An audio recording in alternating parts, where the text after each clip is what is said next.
Hi, everyone. Welcome. We're just going to wait a couple minutes as we see the numbers ticking up a little bit.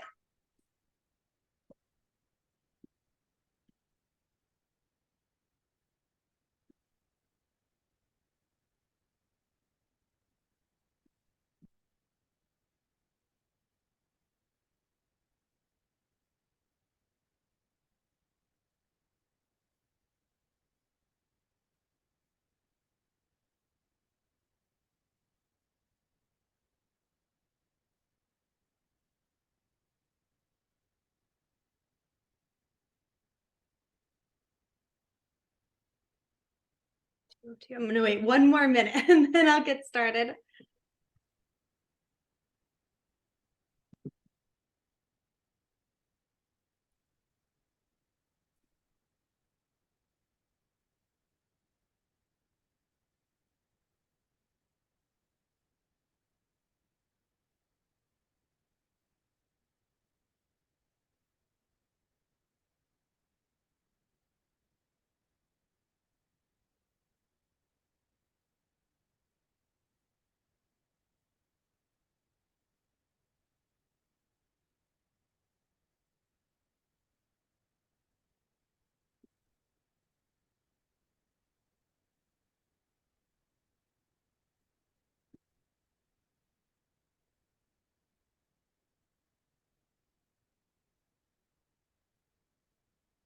All right, I think I will go ahead and get started so that we have plenty of time for our panelists and questions.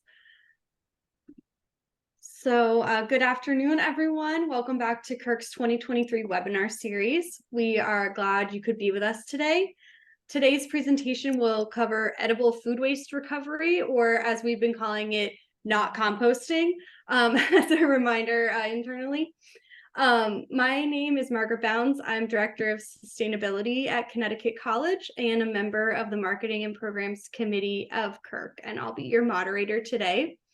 For those of you not familiar with Kirk, we are a community of zero waste champions in higher education. We work to foster information sharing, educational support, and networking opportunities between staff, faculty, and student leaders, implementing reduction and diversion programs.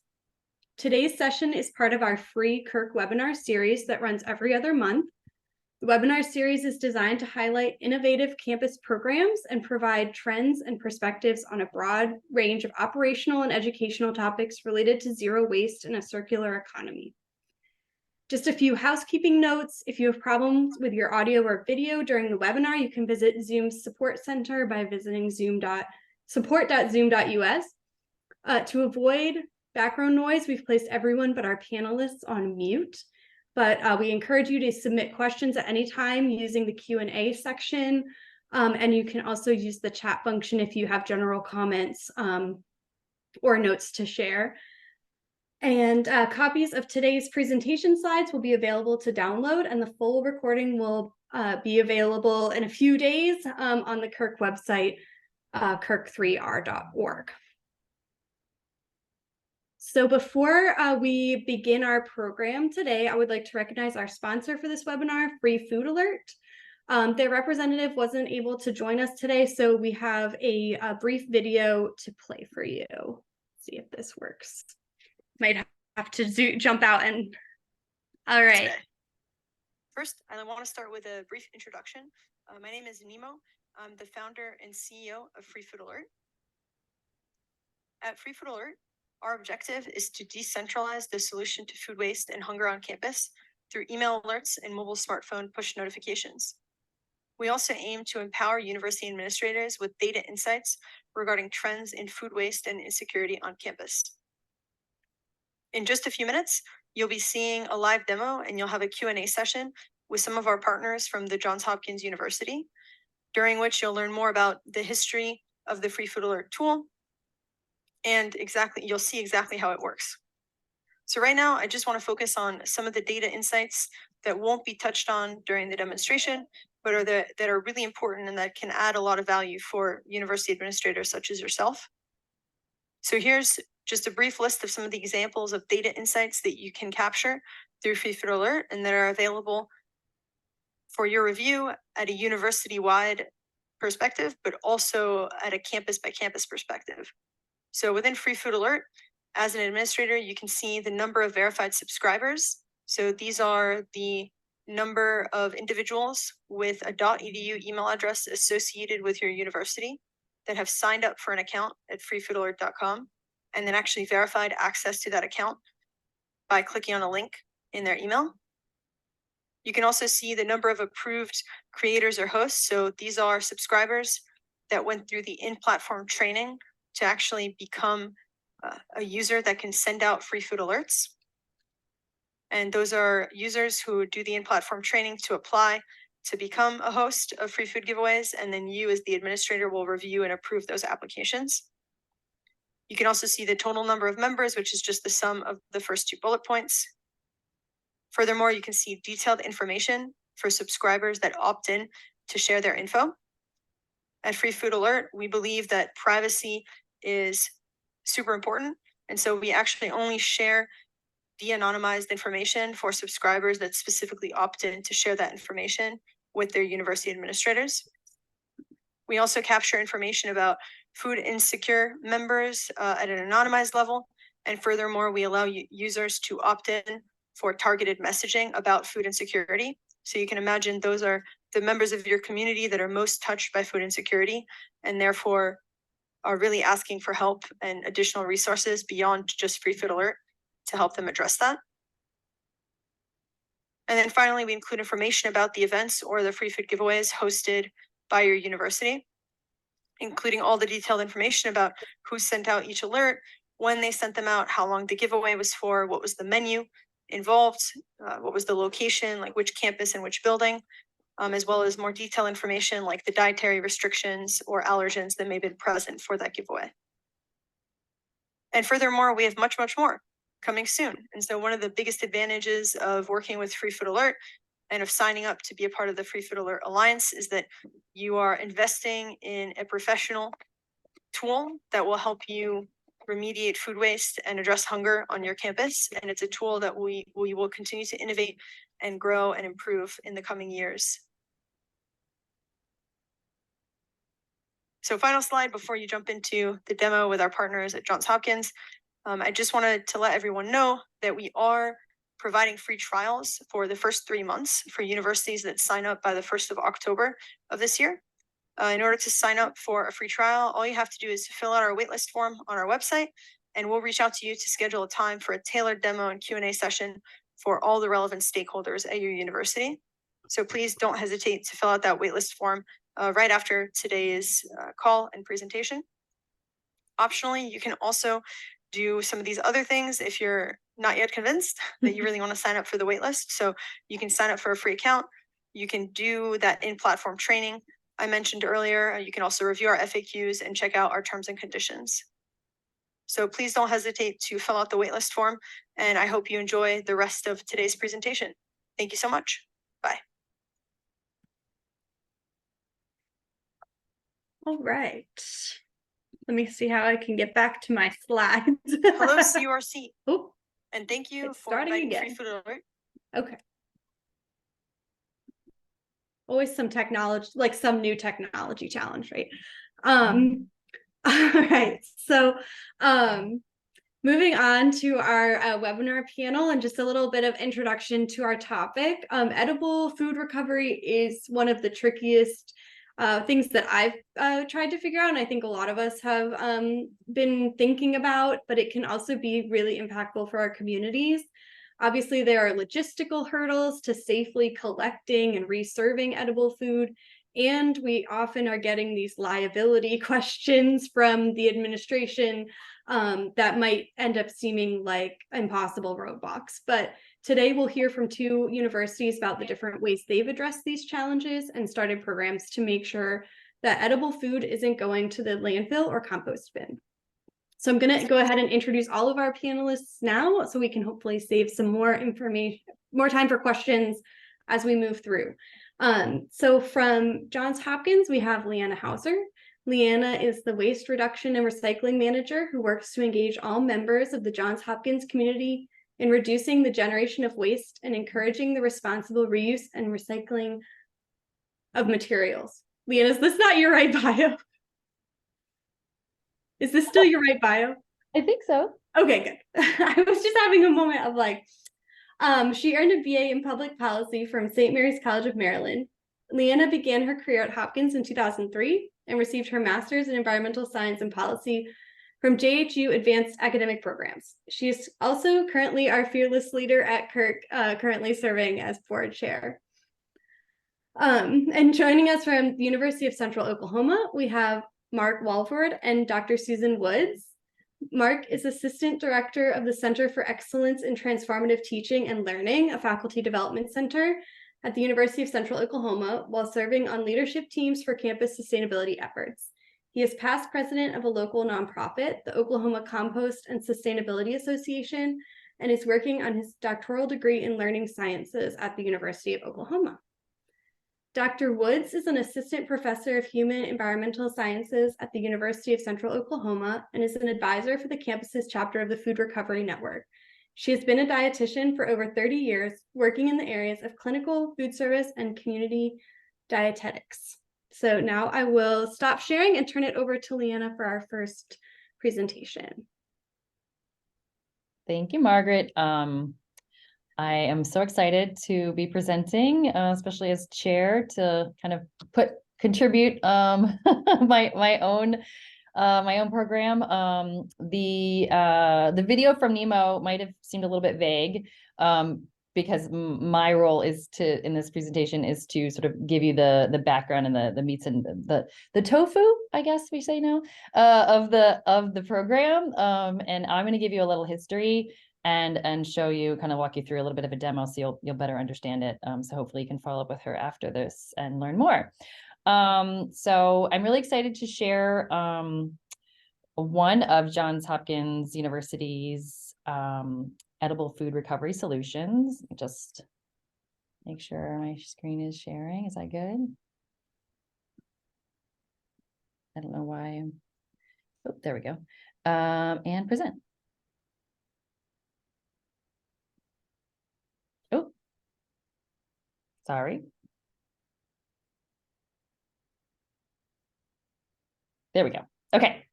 Okay, so a little bit about Hopkins before we jump into the free food alert. We are a private research institution in the heart of Baltimore, Maryland. We have additional campuses in Washington, D.C. and the metropolitan region. We're incredibly decentralized geographically and organizationally. So this project, I'll speak a little bit more about how we're working to expand it across all of our institution. In those physical areas, we encompass 14.5 million square feet of real estate and employ 17,000 employees and teach about 26,000 students. It's an exciting time at Johns Hopkins. We're in the process of updating our climate action plan to a more holistic sustainability plan, which actually includes goals around materials management, food, and dining for the first time ever. Called responsible consumption. The free food alert is one strategy we hope that will assist us in achieving our first goal, which is towards a path of zero waste, and our second goal of establishing systems to address food insecurity. So what is Free Food Alert?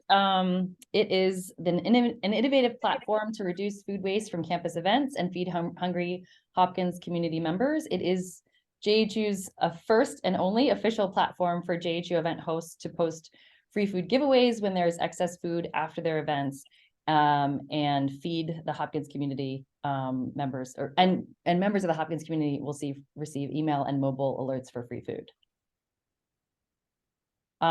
So we are currently in version 2.0. So I think it's important that I share the timeline and history from the initial concept of version 1.0's development until now. Also, there are so many different ways to establish a system to notify people of leftover food, or just, addressing edible food that is left over from events. So many different ways, but I think learning from our process might help you on your journey, whether it is Free Food Alert or some other platform or method, and answer some of the questions that I think your stakeholders might have. So the work started back in the spring of 2017 with the initial concept development and feasibility research. The idea was actually proposed by Nemo when who you just heard from, and she was my intern at the time. We knew food waste was a problem, but we needed to do some research to understand the problem and its possible solutions. Nemo was instrumental in conducting that research and ultimately developing version 1.0. We identified key stakeholders, including event planners, students, caterers, custodial staff, and she conducted interviews to understand, what do event planners think of the concept? What is currently being done with food? What are the possible solutions? How would solutions impact custodial or catering during event setup or cleanup? Would stakeholders, namely students, buy into any solutions, possible solutions? Would they want to eat leftover food? And the answer from the students, at least, was a resounding yes. 95% of students surveyed said they were interested in having access to leftover food from events. Unsurprisingly, most event planners were just throwing leftover food away, hopefully composting it, or maybe taking it back to their offices. But 70% of the event planners we surveyed agreed that there was a need for a program to minimize food waste. We learned from caterers that, and the custodial staff, that in general, rooms were reserved for about 15 to 30 minutes beyond the event ending, so they would not be inconvenienced by any potential solutions that might carry us, into that space a little bit longer. And then the next step in the process, which Margaret alluded to, and we get questions about all the time, is how do we address food safety and get approval from our safety and legal departments? So we looked into, what were the potential risks around food and food giveaways. We ended up requiring event creators to take a training on how to use the platform, version 1.0 that we were still developing, which included food safety requirements based on ServSafe. So that's an industry standard for food safety. Their protocols include food temperature guidelines, which said hot foods could not be served after 4 hours of not being kept hot, so not on like a sterno. And cold foods could not be served after 6 hours of not being kept cold or on ice. Additionally, we corresponded with the Baltimore City Health Department, and they confirmed that utilizing utilizing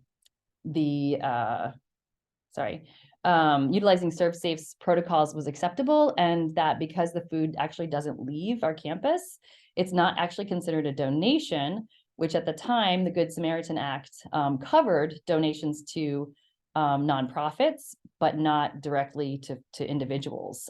So because it wasn't technically a donation, it wasn't a problem.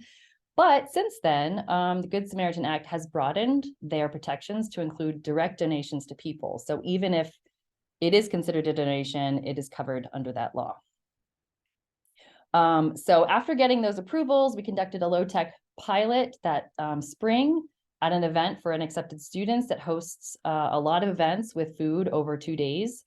Nemo recruited about 600 students to join a listserv and sent emails out for each event. There were 7 events in total, and the majority of the giveaways resulted in remediation of more than 50% of the food waste. Remediation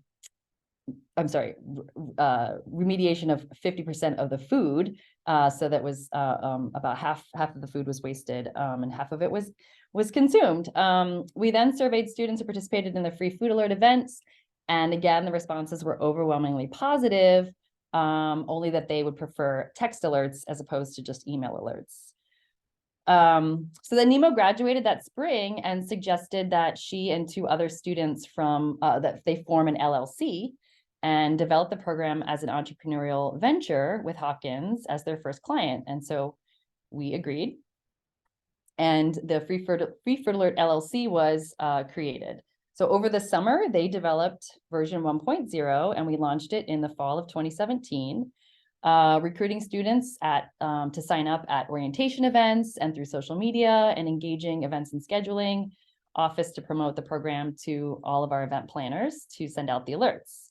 At the end of that semester, we surveyed participants again. 106 people of those hundreds that we had signed up attended at least one free food alert, with about 21% attending more than 5 events in that one semester. On a scale of 1 to 5, with 1 being terrible and 5 being excellent, 79% of the participants described their experience as a 4 or a 5. And when asked if they would recommend the program to a friend, not one person said no. We didn't get many responses from event planners, but the few that did said what they liked most about the program was that they felt less guilty about food waste, and they were proud of the institution for offering the program. So that takes us to spring of 2020. So for those 3 years, the program ran really well. Again, it was mostly email based. We had used some text services, but they weren't very reliable. So then in the spring of 2020, the free food alert was paused due to the pandemic. So that also, corresponded with the initial group of students who were all Hopkins graduates. They who had formed the LLC, deciding that they could no longer support the program. They had moved on to these fancy careers after graduating. And so in the summer of 2022, Nemo also left her job to work for her father and reached out about redeveloping the platform and enhancing some of its functionality through that company.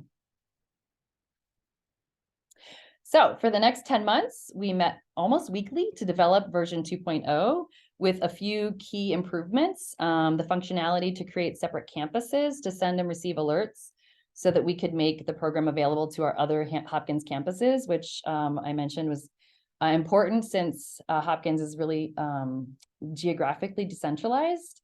We improved the mobile alert feature by creating an app for both Apple and Android that sends push notifications to the subscribers' phones, which has been much more reliable than the text service used in version 1.0. And didn't cost anything because every individual text that was sent cost money through the other platform. We eliminated a training bottleneck that relied on separate training Google Slides. People who wanted to send out the alerts, those creators and hosts, would have to log on and read a Google slide and then take a Google quiz, and then we'd get emailed that they had taken it, and then it would be 5 minutes of their lunchtime they wanted to sign up, and then it would take a week for me to get back to them, and then they wouldn't. So we had 40 people who were creators and 60 more people who hadn't finished that training. So we were not able to accommodate people during their time frame. So that was fixed. And then after a lot of great work from the developers, we launched on Earth Day of 2023.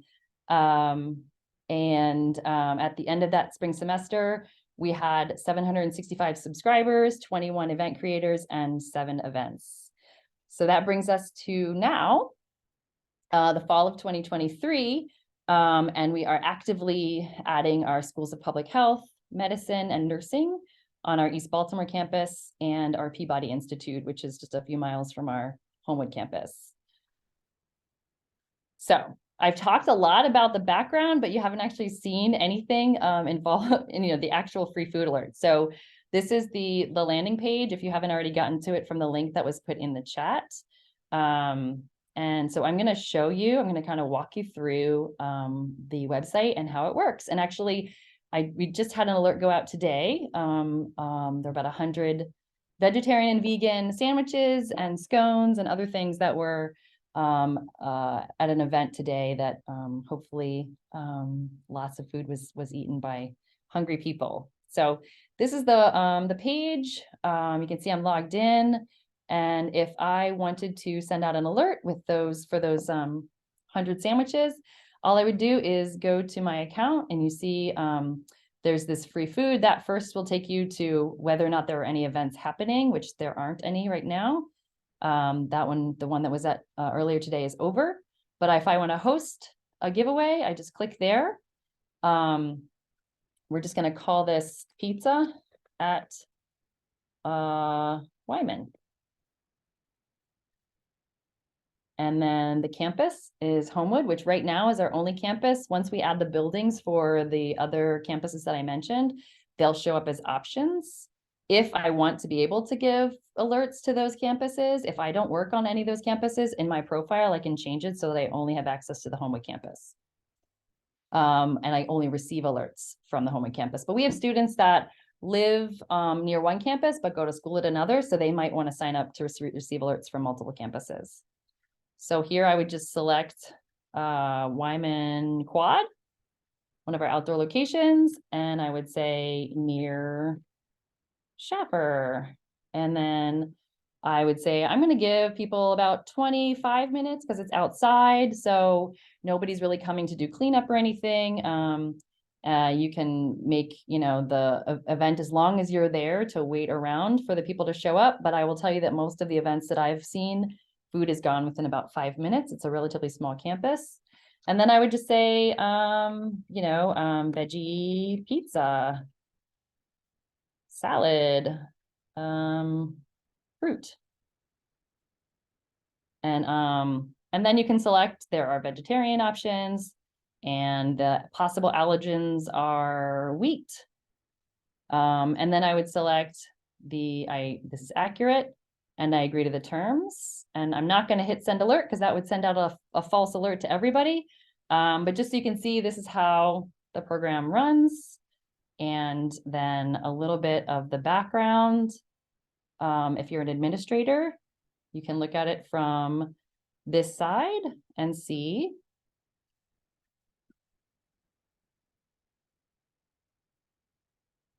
As an administrator, I can see all of the background. So this is the number of people that have signed up. These are the number of creators, the total number of people that have signed up, but there's a couple that haven't had their emails verified yet. We've had 20 people identify as food insecure, and 10 people who have said that they want to receive targeted messaging that I'm working with our first year limited income and other financial aid representatives that can help me pass along their information. And then you can see a list of all of the events that we've had. And this one was today. So this is basically how it works. I will just quickly flip back to my presentation. And that's essentially all I have to share. I'm happy to answer any questions about the current program or anything that led up to its establishment. Thanks, Leanna. I think we have time for one question before we move on, and hopefully we'll have time for more at the end. So please do keep putting your questions in the Q&A box. But for now, the first question that we had come in was, do you have a sense for a very small campus, how Free Food Alert would differ from just sort of like an email or social media post? Obviously, you are a much bigger campus. Yeah, I mean, honestly, the Homewood campus is not that large. I think that for us, the biggest thing was that we would able to, as Nemo referenced in the beginning, is start to develop some of those metrics. And while we currently do not have metrics or ways to track how much food has been remediated through the app, it's really more of like following up with the event creator and saying, do you remember that event that you had? Like, did all the food, get eaten?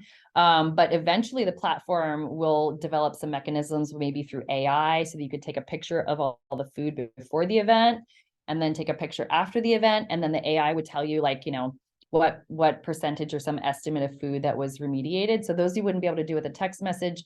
Plus, like, I think it just sort of like, formalizes it, so it's sort of an official system. Not that, I know there's other platforms that do text messages, and if that's what works for your program, great.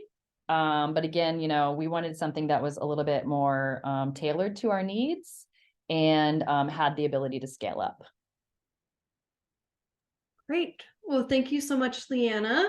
And we will return to question and answers at the end. So if you've got burning questions, you can keep submitting them.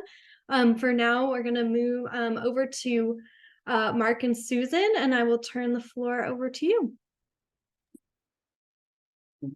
Yeah.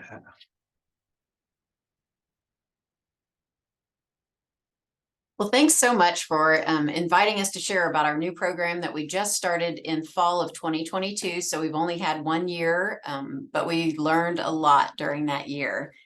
I'm going to start out by sharing some background on, where we're coming from.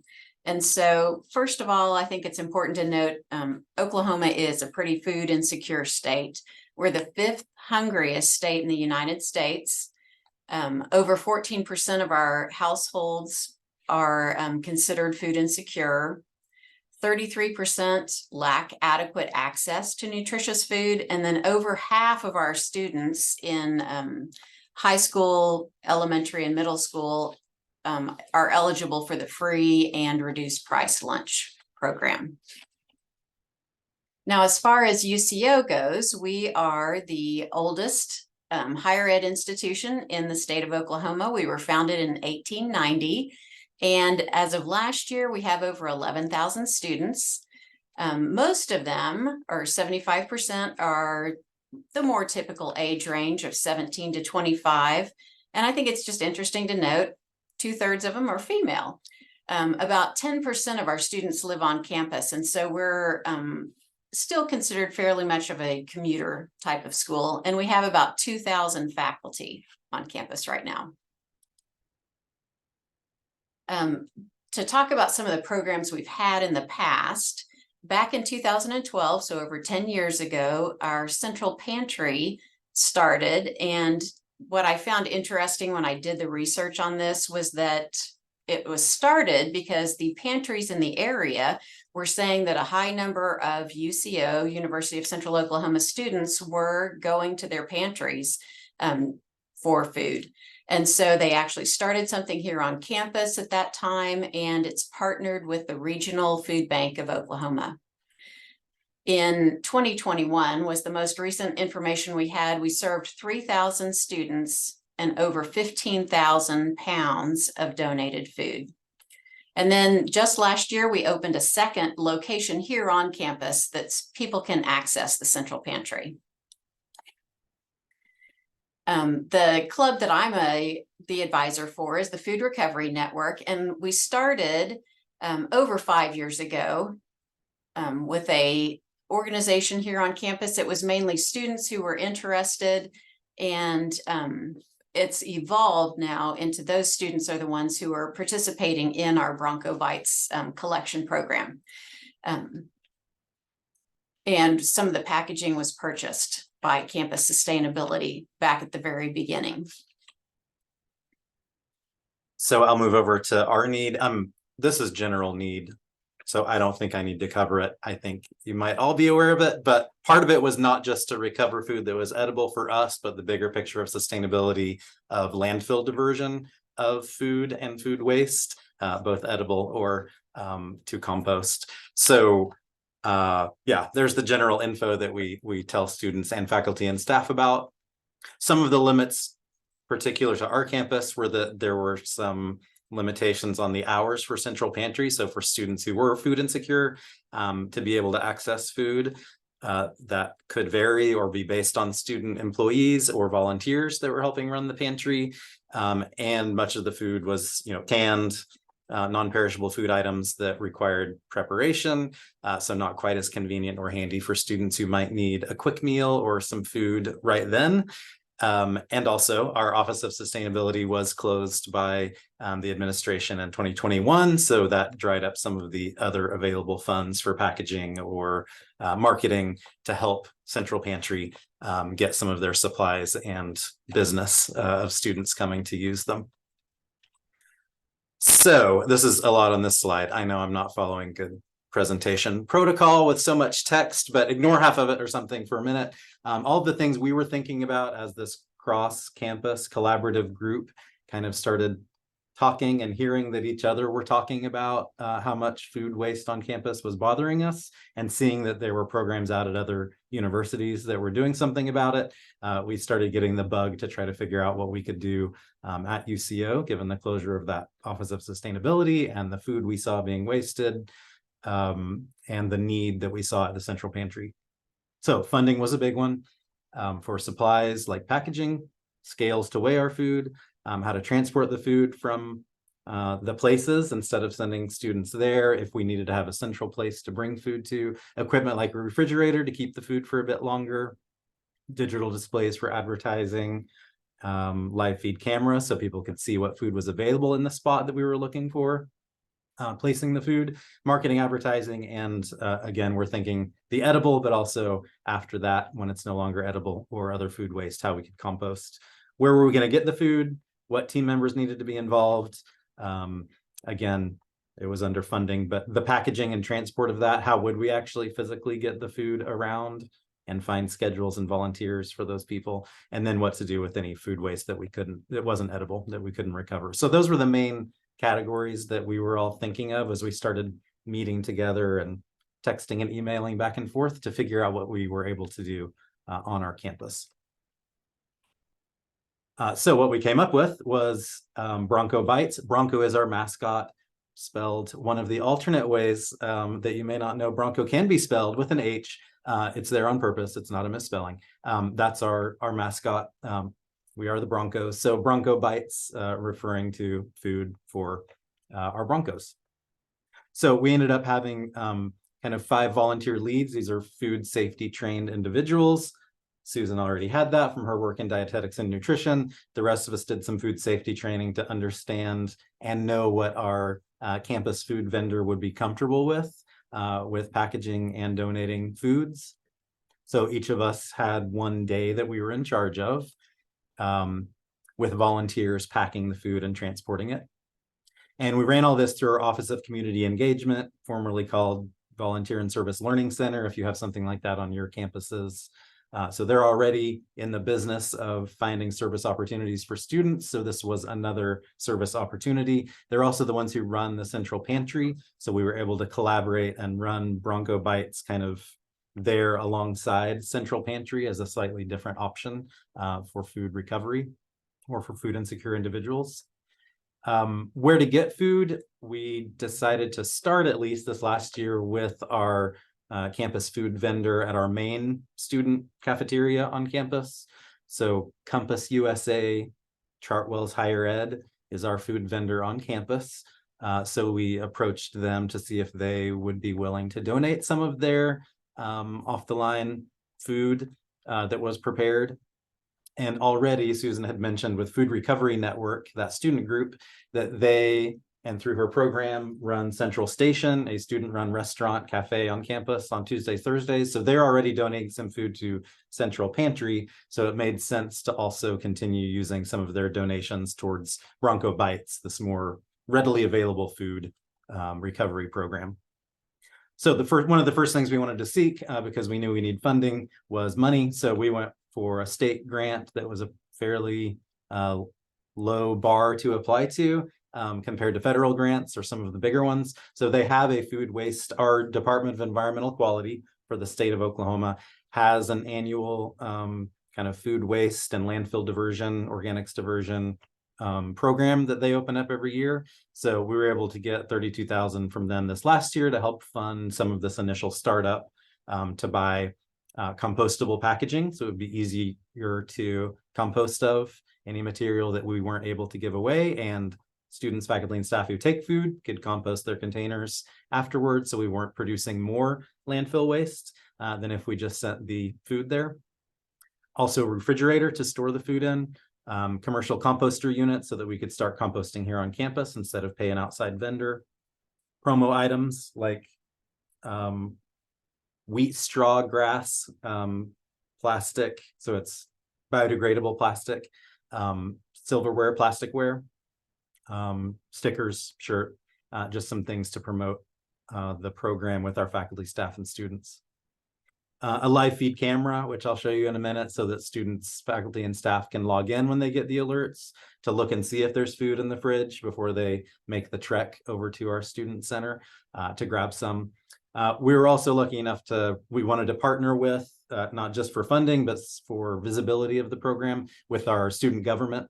So the UCO Student Association also partnered with us for a few $1,000s so that we could have them have some buy-in and they could help spread the word, and it gave us some extra money. So that worked well. So here's the basic process. I wanted to lay it out. So the way it works is our food vendor, Chartwell's Higher Ed, if they have food that they've prepared but haven't put out on the line.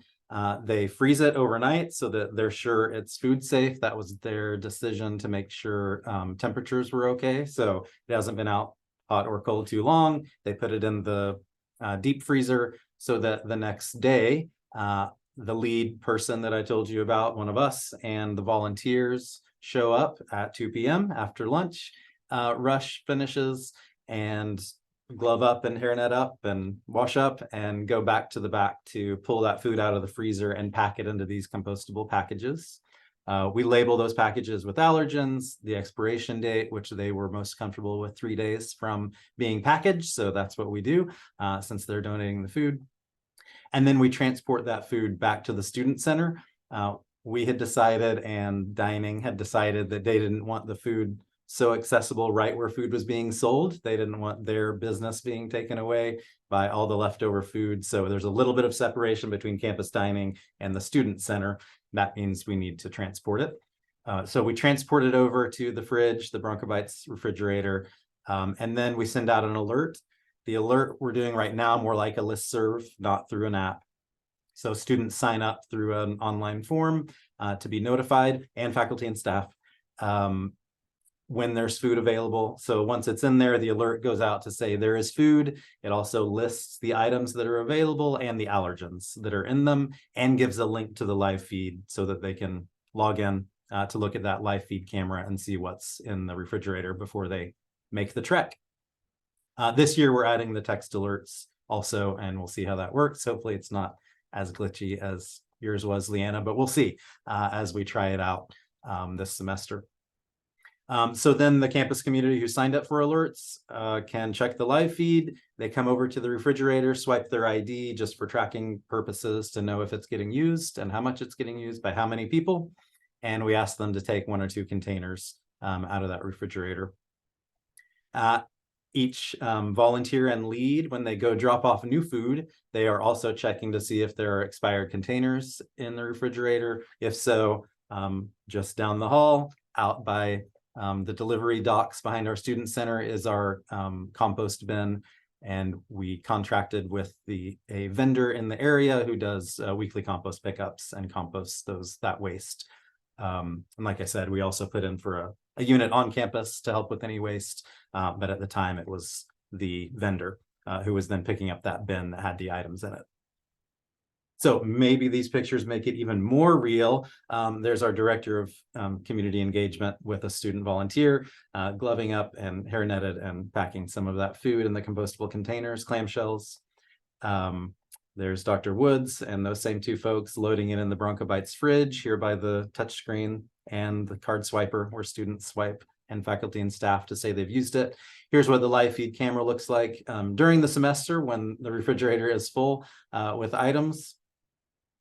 And here's me dropping off some waste in the compost bin just down the hall from that. All right, so what did it look like for us? We recovered 3,609 pounds of food and 4,700 containers. There's definitely some cycles of, being off for Thanksgiving or spring break or fall break that impact these spikes here. Users overall, again, as Susan mentioned, our campus had about 11 to 12,000 students, couple thousand faculty and staff was our pool that we were reaching out to. 1,370 swipes from a little under 400 users. And even though this isn't edible anymore, I'll just flash these numbers up here for what we also diverted from the landfill towards composting. 1,520 pounds. Our composter was just installed not too many weeks ago, and the end of this month we'll be starting to use that with some of the food prep waste from Central Station, the campus run cafe that students run, and hopefully from our campus food vendor, still working on getting donations from them to be able to compost. So some lessons learned from this first year. Compostable packaging is more expensive than non-compostable packaging. Also, we had more food donated than was originally thought. So our campus food vendor had given us a number that they thought would be left over. It was higher than that. They're doing their best to cut down on waste because that's money savings for them, of course. But we ended up getting more donations of food than they originally anticipated. So it took more packaging than we thought. So we're still working on coming up with a model that we can fund that ourselves without university funds once our 1-year grants end. We also, as Liana does, want to figure out banquets and receptions, catering, these one-time events that we'll be able to get to. And when it's raining and rain pools on compostable food packaging, when you're walking the 10 minutes across campus, that can not do well for the packages. So figuring out some transportation in bad weather with, you know, an umbrella for our cart. It's an easy solution, but was a lesson learned. At the refrigerator, the allergen disclaimer, making sure that's big on the email alerts that go out on the fridge, so that there's not complaints from faculty, staff, and students. And policing the refrigerator for expired food, making sure those leads for each day are checking on that. We have to remind each other to make sure that doesn't end up being in there. Also constant communication with dining, since it's a third-party vendor that services our campus, at least our main cafeteria. Communicating with them and having them communicate with us when there is no food, so that the lead and 2 or 3 volunteers don't make their way over and then have nothing to pack. Working on that with some quicker text or GroupMe or email systems. And then backups for volunteer leads are more things that we're working on. Just to show you the operations, I'll switch over to the live feed, I think, currently. Oh, that's our webpage, broncobites.uco.edu. We don't have any food in there right now because we haven't restarted for the semester. It'll start in a week and a couple days, but there's the live feed of the refrigerator. This year, we will have some little whiteboard sticky notes on the fridge that give the menu items also. So written large so that you know on which shelf is which thing. So not just, oh, is there anything left, but which items that I was emailed about or texted about are actually left will be on the glass of the refrigerator. So we're excited about that update.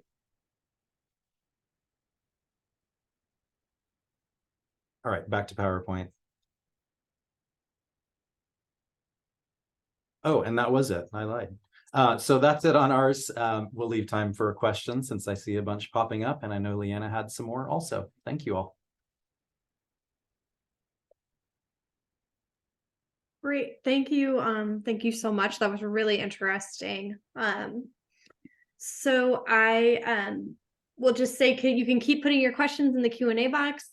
And Leanna did answer some that had come in from her presentation with typed answers. So if you're, everyone should be able to see those if you go to the answered tab in the Q&A box. So to get us started, Mark and Susan, do you have a rough estimate of the percentage of the food that you've packaged that then ultimately goes into the compost bin? Like, is most of it being taken for eating, or, you know, what's the balance there? Yes, we did find that most of it was taken. Every once in a while, especially when it's close to a holiday or something like that, and students aren't on campus anymore, we'll have more of the food and things that we have to compost, but most of the time it's all taken. Yeah, and I should share, I said, what, 1,500 pounds that was composted. It's also an open bin where people can drop off their food waste from their house, their dorm, whatever. It's not just the Bronco Bites food waste going in there. I should have mentioned that. So that 1,500 pounds, a lot of that was, you know, faculty, staff, and students with food waste that they're contributing outside of the food recovery program. Most of the time, except the occasional Brussels sprouts or unpopular food item, and right before a holiday when students were all leaving, did we have to throw stuff away from the refrigerator. And then we had a question about who's your dining vendor, and maybe you could just speak a little bit about how you approached them and how receptive they were.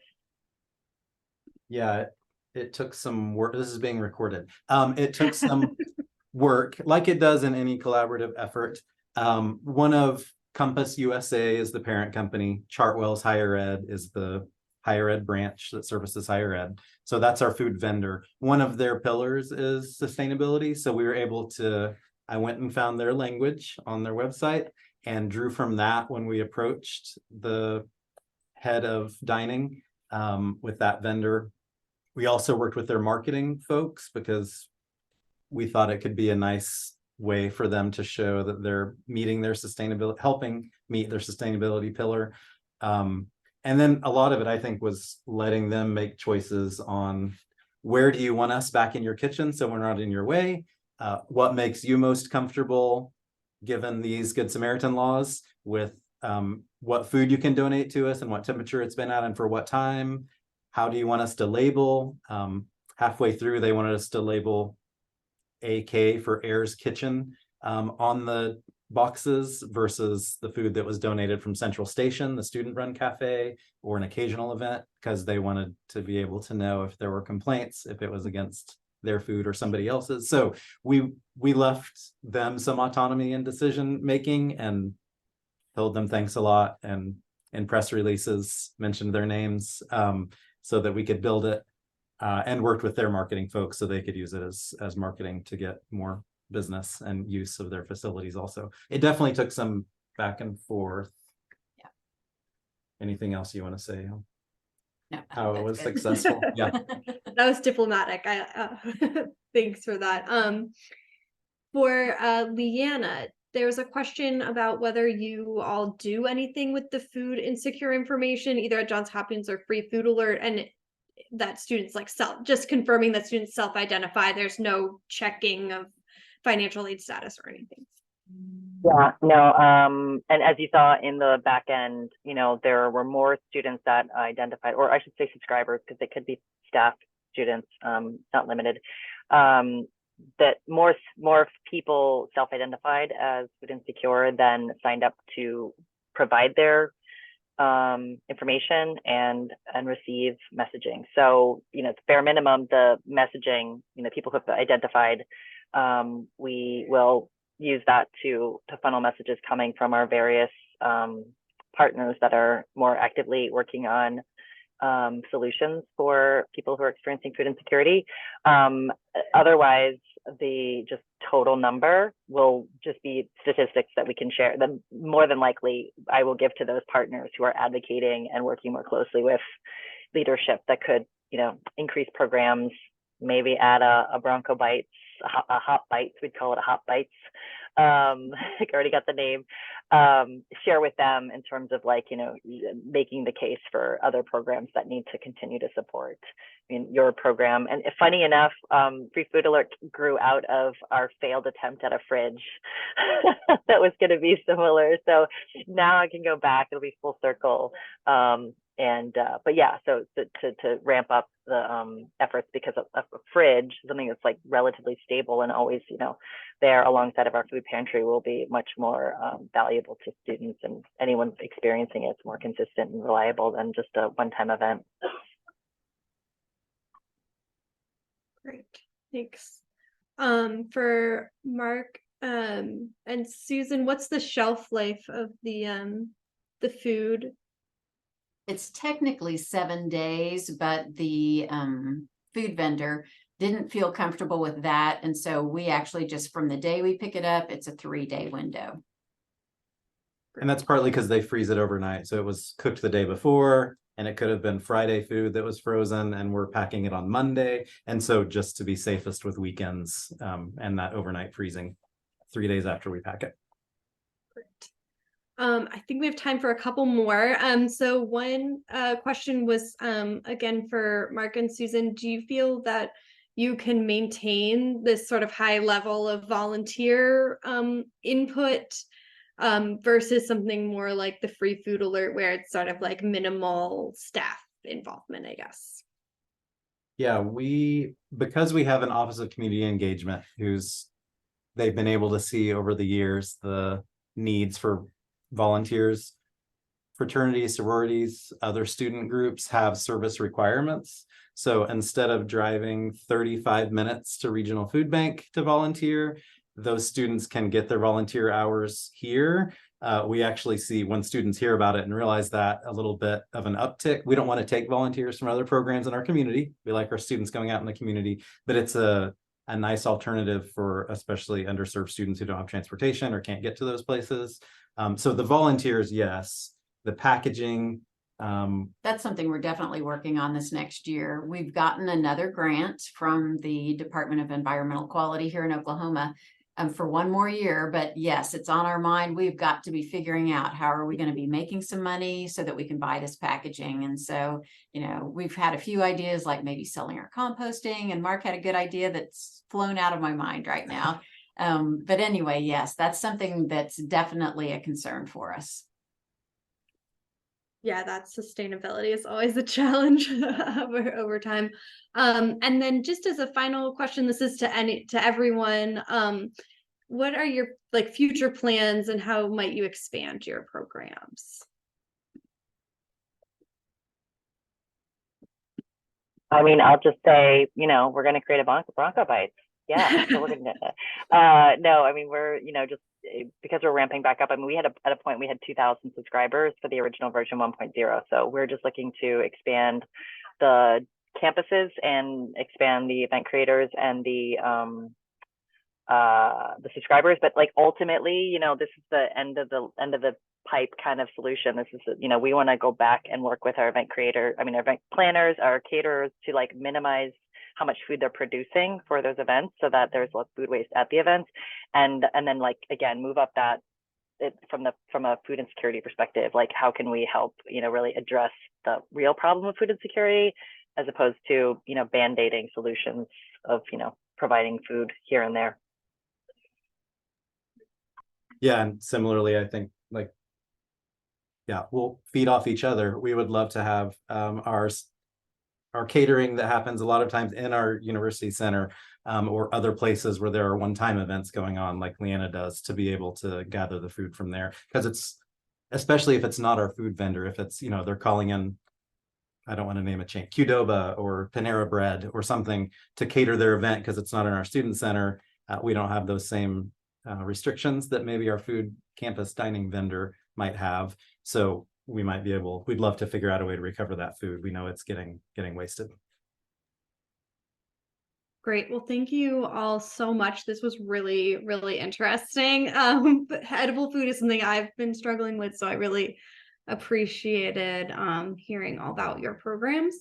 I am just going to wrap us up by reminding everyone that today's webinar was part of our 2023 webinar series. So we have 2 left this year. The next one is coming in October, Financially Sustainable Models for Recycling Programs. And I believe we are still looking for presenters for both October and December. So if you think you have a program that you would love to share, please consider submitting yourself on our website. We have a little proposal form. And on the website, you'll also find the recordings of today's webinar in a few days, and then past webinars as well. So one last time, please join me in thanking Mark, Susan, and Leanna for their time and participation today with our virtual clapping. We really appreciate it, and be on the lookout for the presentations and recordings on our website within the next few days. And enjoy the rest of your day. Thank you. Have a great day. Good luck with the start of semester. Yeah, you too. Bye. Bye.